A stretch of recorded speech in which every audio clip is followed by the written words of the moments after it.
Hey, welcome into the Stinkin Truth Podcast alongside Mike Evans. I am Mark Schlereth. Thank you so much for making us a part of your day. Make sure you subscribe. Make sure you share with your friends and family. Mike, how are you, buddy? I'm good. And the world's most interesting backup quarterback is going to get a chance to start this week. Right before we started this podcast, got the news that Shedeur Sanders will start this week for Cleveland. How you feeling about it? I feel excited about it. I want to see what Shedeur has. And I was up at CU. I helped out at CU going into his last year there at CU in the spring. And I've been one of the guys, I've been a proponent for Shedeur from the standpoint of accuracy, understanding, all those different things. Now, there are a lot of people out there that are Shedeur stans and act like Shedeur's gotten the wrong end of the stick, and act like he's a victim somehow, and all this bullshit, like he hasn't gotten a fair shake, and they're giving him the shit he plays, and all that stuff. Listen, this is your opportunity. I heard last week, well, you didn't get any first-team reps. Well, yeah, because you don't give backups first-team reps. You give your starter the first-team reps. That's how it works. Well, they could have given him some, so it'd have been more right. No, it's not how it works. Talk to Peyton Manning. Talk to Tom Brady. You think Tom Brady was giving up his first-team reps to the backups? It's not how it works, all right? So he's going to get the first-team reps this week. He's going to get all those things, and we're about ready to find out. Now, I'm not going to say that he's not going to have mistakes and there's not going to be learning curves and all those things, but he's going to get an opportunity to get the reps, to go through practice. Now it's on you. There are no more excuses, right? And we'll see exactly what he looks like. And good for him. He's getting the opportunity. I, for one, am excited. Now, listen, I told you, the kid is smart. He understands football. He understands routes, route combinations, all those things. What he has to be able to do is speed up the processing. He's got to be able to see what he sees and get rid of the ball. You can't hold on to the ball and play superhero. You can't hold on to the ball and think you can outrun NFL defenses. You've got to eliminate the big-time mistakes and the big-time sacks. Can't turn the ball over, and you can't hold the ball and take sacks. That's the issue with Shedeur. And if he can get the ball out quickly and get it to the right receiver, he's got an opportunity to do something special. So this is all you could ever ask for. You're a fifth-round draft choice to a team that already drafted a guy ahead of you in the third round that plays the same position. So this is it. You get your opportunity. And most of us that played in this league, and all of us who are late-round draft choices that played in this league, usually get the opportunity to play because somebody got injured. And now it's your opportunity to do something special with this. So you can play terribly, right? And point the finger and make excuses and tell people why it wasn't your fault. Or you can go out there and you can put your nuts on the line and go out there and play great football. I'm just curious as hell. Because when you put yourself out there like he did, and he did in college, and this and with the watch the and legendary thing, which was such an eye roll for me before the draft. But hey, listen, if you want to, I get it. We live in a time you want to be as loud as possible, you want to be as brash as possible, you want to do everything you possibly can to build your brand. Fine, I'm fine with that. You want to do that, go for it. But at some point, the time for talking ends and you got to go back it up. And I'm just fascinated to see if he can do it. I'm just fascinated to see, for all the bluster, all the bravado, all the cockiness, all the swagger, go back it up. Because you can't talk the way that he talks. You can't act the way you act. You can't put that bullseye on your back like you do. You can't shine that spotlight on yourself like you do and then have everybody say, well, we got to be patient with him. We got to take our time. Yes. Nope. Yeah, doesn't work that way. When you shine the spotlight on yourself and all of a sudden some of the warts are exposed because of that spotlight, then you can't claim victim. Oh, I'm a victim. No, that's not how it works. You went out there and did it. And here's the cool thing about this. You've built whatever brand you've built. And I always tell young players in the National Football League, hey, build your career, your brand will follow. so many guys have it backwards, right? They want to build this big giant brand, and then all of a sudden the career ends up being nothing. So now you've got the opportunity to build the career. Go out and build it. Go out and take responsibility. Go out and play exceptionally well. Go out and be disciplined. Go out and deliver the football on time and let your playmakers make plays. Now, I will say this about the Cleveland Browns, regardless of who plays quarterback. I think that they have done a piss-poor job of building their offense. And I think part of the reason they have, part of the reason they've done that is when you make mistakes, or the reason that that's happened, I should say, is when you make mistakes, what you end up doing is neglecting positions of strength because you've got to cover up the mistakes that you've made. So when I did a Cleveland game earlier this year, I looked at this once kind of proud offensive line that was really the strength of their football team. And you know what they are? Old. They've gotten old. And, I'm watching guys who I think are really good players, Wyatt Teller, Bitonio, and I'm watching Bitonio warm up in year whatever, I think it's 12. And I was like, shoot, that looked familiar. That's like me warming up in year 12. Like, you're out there going, all right, let me get this whole body going, right? And I'm not saying he's not a good player. He's just gotten older, right? And they have had this great offensive line for years and years and years where they just really never built anything behind it. They never really addressed it. And now the strength of their team has become, I don't want to say it's an issue, but it's not a strength anymore. Do you know what I mean? Mm-hmm. It's just older. And then they built a wide receiving core who everybody is the same. Everybody I looked at was 5'11" and 195 pounds. And you know what you can't win with 5'11" receivers? Guys that are quick, you don't win on the edges of the football field. You don't win on the goal bowl down the sideline, on the back shoulder fade, on the comebacks. You don't win on the fade in the end zone because corners have the length to attack the football, and you can't win. You don't have enough size to win on the edges of a football field. So you've got an aging offensive line, and you've got receivers who aren't winning on the edges of your football field. Like, that's their problem. So they've done a poor job of building that offense. But Shedeur has a chance to go out there and shut the naysayers up. Yep. And I, for one, am looking forward to watching how he performs and seeing if he can build a career as opposed to just building a brand. Well, the time for talking is over, and it's time to go out and perform, and we'll see how he does. And for the record, by the way, for all the Shedeur stands out there, I'm a fan. I've watched him play all his games at CU, being here in Denver, and I think he possesses a lot of the characteristics you want in a quarterback. Somebody who is willing to stand in the pocket, somebody who maybe holds on to the ball too long, right? But will hold on to the ball and take a shot, deliver the football. Your ability to process has got to speed up. You got to speed up. But as far as accuracy and all the things that he is top notch on that stuff, and he knows what he's looking at. Now it's just processing it quickly.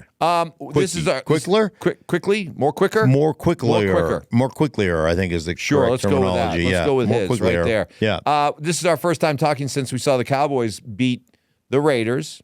It's the Raiders, but they beat them impressively. Dak looked good, throwing 4 touchdowns. The defense getting after the quarterback. I think 8 sacks in back-to-back games, something they haven't done in a long time, even with Micah Parsons.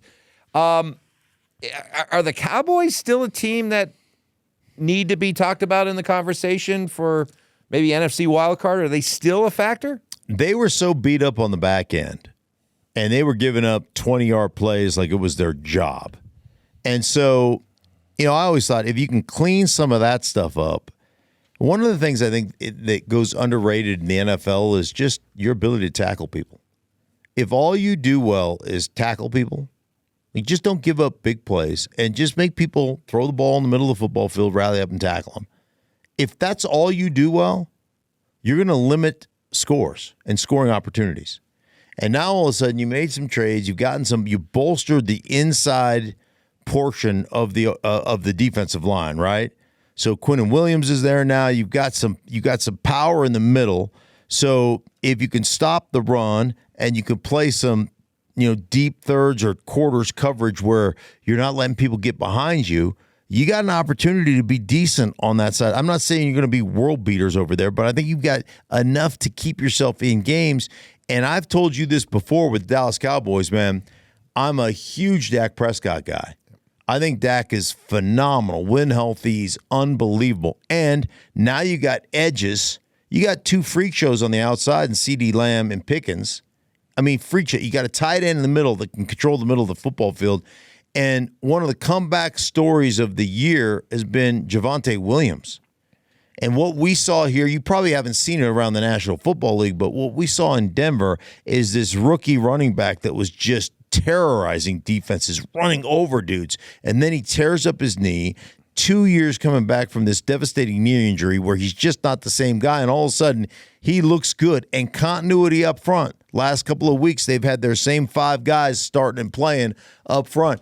I think the Dallas Cowboys, Mike, could make a push in the NFC for a wild card. Woo! I think they can make a push coming down the stretch here for a wild card berth. I really do. Well, wild card world. That's the world the Chiefs now find themselves in. They are a long shot. I think they only have like a 10% chance, according to the analytics there, of winning the AFC West. So their road to the playoffs going to be unfamiliar, having to do it as a wild card. You took a deep look. You took a deep dive into that Broncos-Chiefs game the other day, specifically defensively, what the Broncos did so well, limiting Mahomes to, I think, 5 of 13. 5 of 16. 5 of 16 on third downs. And you did a deep dive into what the Broncos were doing successfully. Did they create sort of a Mahomes blueprint here? Well, I mean, Mahomes' blueprint is like you got to have the pass rush. You got to have the guys that can play coverage. I thought one of the things, a couple of different things. I thought this was an absolute. I just thought it was a masterclass put on by Vance Joseph, defensive coordinator of the Denver Broncos, and I say that they're missing Alex Singleton, who's the extension of Vance Joseph when it comes to calling the plays. He's the green dot middle linebacker, doesn't come off the field, so they were missing him. Had testicular cancer and had to have an operation to remove, the tumor, the lump. So he missed the game against Kansas City. Also missing arguably the best cover corner in football in Patrick Surtain. And yet they still played, I think, out of 16 plays, I think it was 12 or 13 man-to-man coverage opportunities. And because they can get to you with 4 down, they have the opportunity to play some man stuff and still have like, 2-man where they still have 2 kind of free players on the back end there, or in their cover 1 situation where they have 2 middle of the field hole defenders. So, but I thought the masterclass part of this was just what they did as a defense from the combination of who we're going to double team, how we're going to take guys away, who we're going to leave manned up in man-to-man situations, even with a depleted roster from the standpoint of we got 2 of our best players missing. I thought it was Vance Joseph basically just said to the Kansas City Chiefs, who were healthy, coming off a bye week, who had Mahomes, who had Travis Kelce, who had Worthy, who had their receiving core all intact, Rice and everybody else, and it was come get a taste. This is what we do. How are you going to operate?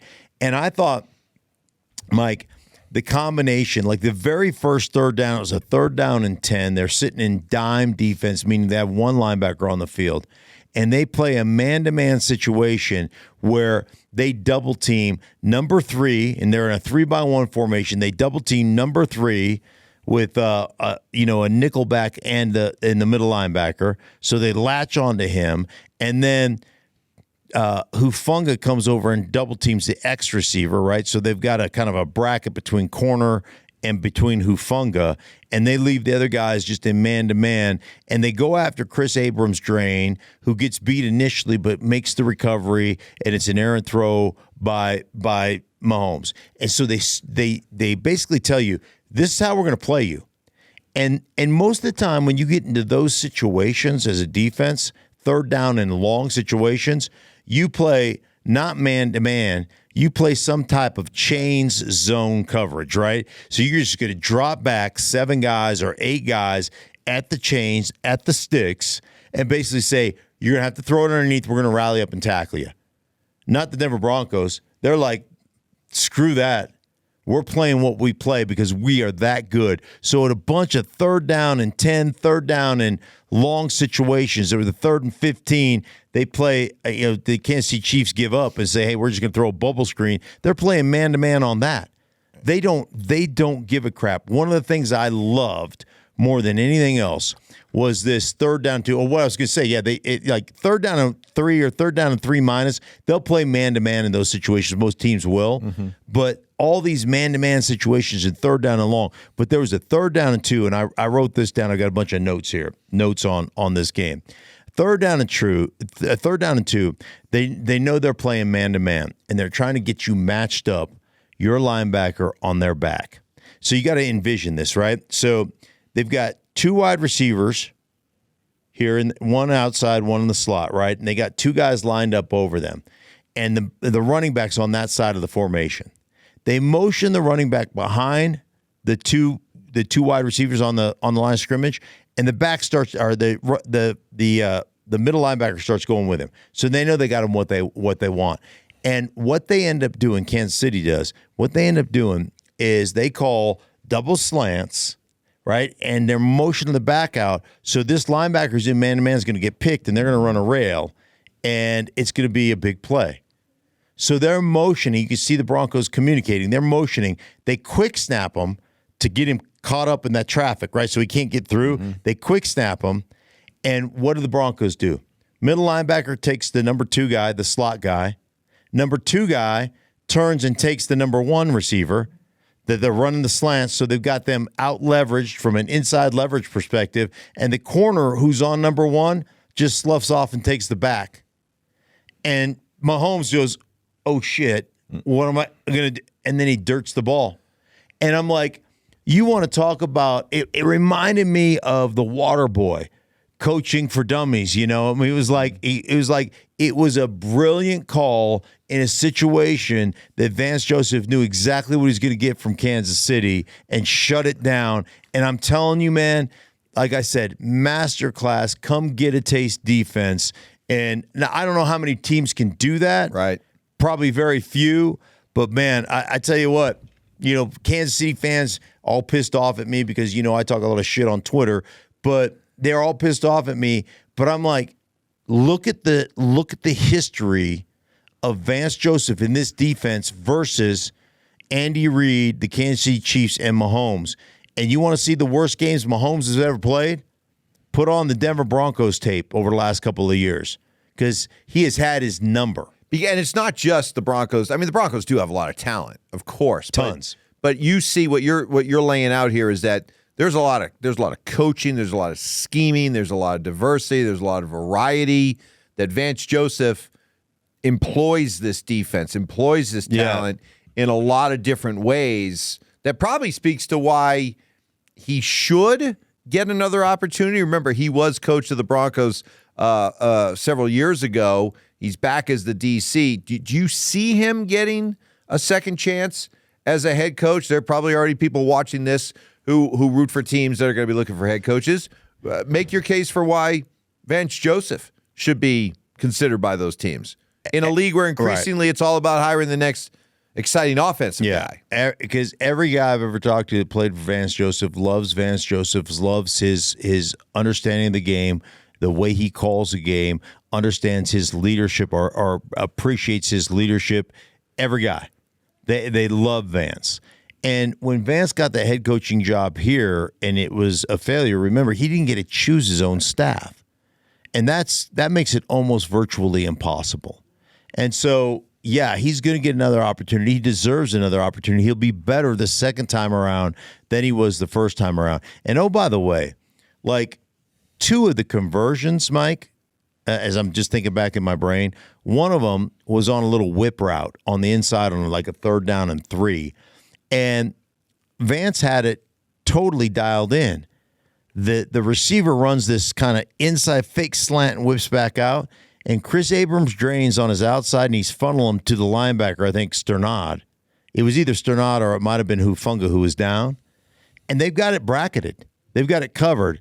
But Abrams drain loses his outside leverage, which he's supposed to keep, and he goes too hard, like it's going to be a quick slant or a quick, a shallow, and he gets over his feet, and then the guy whips back underneath. They convert that one. That was one of the conversions. One of the other conversions was a mesh concept, man-to-man coverage, where Hufanga's got to work through traffic. He works through it. They complete it to Travis Kelce, and Hufanga misses the tackle, and it goes for a touchdown.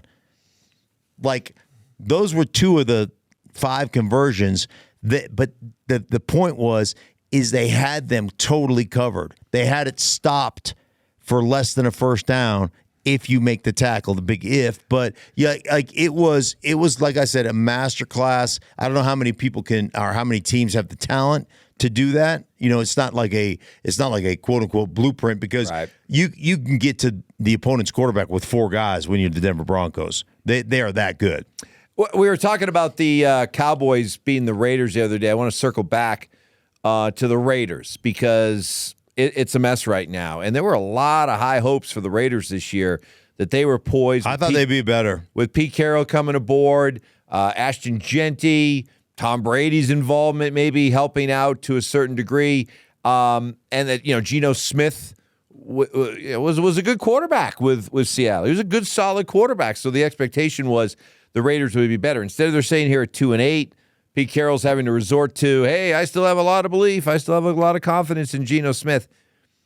Where are the Raiders going from this debacle of a season? Another one. Yeah. Do you still believe Pete Carroll can be the guy here, or is Pete just kind of lost his mojo? No, I still believe Pete can be the guy. I think you need to make some I think you need to make some offensive changes on your staff. I think Patrick Graham, the defensive coordinator, is a damn good defensive coordinator. And I think what they've done on the defensive side of the ball, kind of amalgamating kind of Pete's, match cover 3 stuff that he loves to play, and the more I get deeper menu with Patrick Graham and some of the things he likes to play kind of from that New England style of defense. I think it's been a good fit. I just think offensively they're a mess, and it's interesting having talked to Chip Kelly. Like, there's a huge adjustment. I know he called plays for Philadelphia, and at first they were, they had a decent run at first, but it was just, that was a mess to me what they did. And then he went to San Francisco, and so I know he's been in the league before, but it resonates with me. What resonates is the conversation I had with him about the difference between playing or coaching in college and coaching in the professional ranks. And he said, listen, man, in professional football, it's all about situational football. Like, you know how many 2nd down and 7s you're in? Mm-hmm. Do you know how many 3rd down and long situations you're in? Like my menu in college at Ohio State for 3rd downs was like an index card. In the NFL, it's like a 17 by 11 or 18 by whatever that sheet of paper is. It's so much more in depth. And he's like, when we coached at Ohio State, you're never in 3rd down and long. Like, you're never in 2nd and long. You hand the ball off and it's 2nd down and 8, or 2nd down and 2, not 2nd down and 8. And he was like, listen, man, we were 9-0 on signing day. Because we've won 9 games on signing day because we're that talented. And it's not the way it works in the NFL. So you're going to have to figure out, is Chip Kelly in this offense right for the NFL? Or are you going to have to make a change there? And then he's one of the highest paid OCs. $6 million a year. Is he the highest paid? Highest paid OC. The highest paid. I knew he was one of the top. Highest paid OC in football. For an offense that's 31st in the NFL. Yes. Okay. And then ultimately, I think the biggest thing is you've got to rectify your offensive line. You lost your best player, their left tackle has been out. But you gotta be better up front, and you gotta figure that out. And that's been the biggest issue with Geno Smith. That's been the biggest issue with Genti as far as running the ball is concerned. That's something you've got to figure out. You cannot win in this league if you cannot control the line of scrimmage, and the Raiders cannot control the line of scrimmage. So I don't know who the top quarterbacks are going to be in the draft this year. I haven't really gotten into it yet, but they got to be in the quarterback market, right? You just can't keep trying to just plug the hole or put the Band-Aid on Geno Smith long term. And I don't know who's, if there is a guy that you look at and say, oh, this is the guy, he's going to be generational or whatever. Right. But it doesn't matter if you draft a guy, if you play him behind the garbage that they're playing in front of right now, you're not going to have success. So you've got to be a lot better, not only from a coaching standpoint, but from a personnel standpoint of that position. And they're 2-8. Can you imagine how much worse they'd be? Oh my gosh! If Tom Brady wasn't getting all that inside information, could you imagine? And passing it along, when they may only have one win. They could be over. Oh, they could be 0-10. Don't it? If Brady wasn't giving all that inside information that he saw. You remember how many pearl clutchers were out there? Oh, no. What are we gonna do? What are we gonna do? Tom Brady. I mean, I'm trying to remember some of the words I saw. It's a bad look. Oh, one of those. This is odious for the NFL. The idea that he's allowed to call these games for Fox and he gets a chance to be around teams and scout teams and talk to people. And he's going to pass along all this information. It's going to give the Raiders such an unfair advantage. And look at Tom. He's up in the booth. He's got a headset on. Yeah. Hey, I want you to know, okay, I went in there and I looked at the film and I talked to coaches. They run outside zone. And then they'll run some gap plays. And in the passing game, they run dagger. I mean, so does everybody in the National Football League. We said it here on the podcast. I know. It's the most ridiculous thing. And then remember Antonio Pierce came out too. It was because he was pissed. I understand why, but just ridiculous. It's just asinine. Just asinine. Well, yeah. So whatever information Tom's passing along, it ain't amounting to much. 2-8 for the Raiders. So, hey, quick thought. Looking ahead to the Thursday night game, we got the Bills, Texans. No C.J. Stroud again. This is just killing Houston. But Buffalo, I don't know. I don't know that it really is killing Houston. I don't know that C.J. Stroud's that much better than Davis Mills. Oh, okay. Yeah. I haven't seen it. I just have not seen this offense be very productive. Nick Caley, their offensive coordinator. I just don't know what they are as an offense. And listen, man. They're great. Defensively, they're great. I mean, all three levels of their defense is absolutely awesome. There is no question. And, I talked to D'Amico Ryans. I love D'Amico Ryans, but he's like, hey, man, we possess the ball, and that. I don't care identity. You just go do your offensive thing. No, you got to fight. You got to figure out what your identity is. You got to figure out what you are as an offense, what you can and cannot do. They have got. Again, it goes back to my Raiders comment. I don't care who plays quarterback. You guys don't do very well up front. That's your biggest issue. Now, they've had injuries and they've shuffled lineups and all those things, but you're not very good up front, right? And so you have a lack of consistency in regards to protecting your quarterback and being able to establish kind of the run game and all those things. They have got some receivers. I mean, I think Schultz at the tight end position is tremendous. Nico Collins is a full-grown ass man, and he is a great player at the wide receiver position. But you can't consistently get things blocked. You can't consistently protect your quarterback. And I just don't think, regardless if C.J. Stroud comes back or if it's Davis Mills, I don't think you have enough offense to make a run at this thing to be even – I don't even think you're going to make it as a wild card. Well, okay. That's the Texans. What about the Bills? At some point, do you have to see something from Buffalo to make you believe that there's, still a viable Super Bowl threat? Or as long as they get into the playoffs, you think they'll be a team you can trust come playoff time. Well, I don't know how they're going to fix their defense and how they're going to stop people from running down their throat and doing all those things that the teams have done to them. So that's going to be a big issue. But I will say this, man. As long as you have Josh Allen, you got a chance to do something special. And last week, he had 5 touchdowns combined. 6. Gosh. Just ridiculous, right? It's like Pop Warner. You got the best player on the team. You put him at quarterback or running back. You hike it directly to him, and he just runs around everybody. Yeah, it just is. It's amazing, and I love their red zone aspect because we always talk about the importance of run in the red zone. But they can run the ball, but they also add the extra dynamic nature of their quarterback run. So you're getting true 11-on-11 football, and he's at 6'5" and 245, so he can take some of that beating that a lot of guys can't, or he can diminish. He can dispense some of that beating that other guys can't. So he's phenomenal. I still look at them. So I heard this question.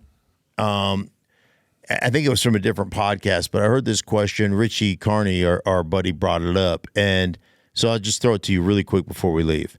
Okay. So you've got Indianapolis. Yep. You got the Broncos and New England all leading the AFC, right? All the best teams in the AFC. But then you've got Buffalo, you've got Baltimore, and you've got Kansas City. If those 6 teams get into the AFC playoffs, who do you trust more? New England, Indianapolis, Denver, or Baltimore, Buffalo, and Kansas City? Ooh. So you've got the best teams record-wise and probably the most complete teams versus 3 teams that are struggling a little bit but have arguably the best quarterbacks, the MVPs. Okay, here's what I would tell you. I would tell you that if all 3 of those, Buffalo, Kansas City, and Baltimore all square up with New England, Denver, and Indy, 2 of those 3 teams will win. Kansas City, Buffalo, Baltimore. 2 of those 3 teams will win. Yeah. Their matchups. Maybe even all 3. But I would definitely say there's just something still to be said about knowing how to win in the playoffs. And you're talking about teams like Denver, New England, and Indy. When was the last time those teams won playoff games? Yeah. I mean, you got to go back several years, right? I'm with you. I think. So give me the experience. That's exactly the number I came with. 2 of 3 would win. I would take the lower seed in 2. I'd probably pick all 3 to win their games. Why does Mike Evans hate the Denver Broncos? No, I know. That's going to be a topic You just said it. How do I spin this on our radio show? Right. You just said you would take. Not if Kansas City plays Denver. No, Denver has their name. Or has their number. But I don't know. know. It is going to be. That will be a storyline, I think, for all 3 of those teams. If it holds up, New England, Indy, and Denver all hosting playoff games. Now, one of them will get a bye. Yeah. But let's say if you were saying all 3 were going to host a game on Wild Card weekend. And they're welcoming in Buffalo, Baltimore, Kansas City. Whew. Yeah, I like the one thing you said real quick about the history of going back to 2015, 10 years ago, where the Broncos and the Broncos won the Super Bowl. Super Bowl, what was it, 50? 50. Right? And they played in San Francisco. Super Bowl 60 is in Santa Clara. Santa Clara. Yeah. And who were the 2 teams that scored off in the AFC Championship game? Denver and New England. Denver coming away with the victory. Denver had a dominant defense that year. Had some up and down. Remember, they hit Tom Brady 20 times in that game. They beat the crap out of him. Tom Brady is tough as nails, man. They beat the snot out of him. But there are a lot of parallels that basically say the Broncos are going to the Super Bowl. Yes. And I'm here for that. I am too. Yeah. All right. Hey, for everybody involved in the Stink Truth podcast, we thank you so much for making us a part of your day. For Mike, I am Mark. Thank you so much. And we'll be back with you on Friday. To talk about a little bit of what's going on in the Thursday night game, as well as Houston takes on Buffalo. We'll get to see both those teams firsthand. For everybody involved, thank you so much. We appreciate you.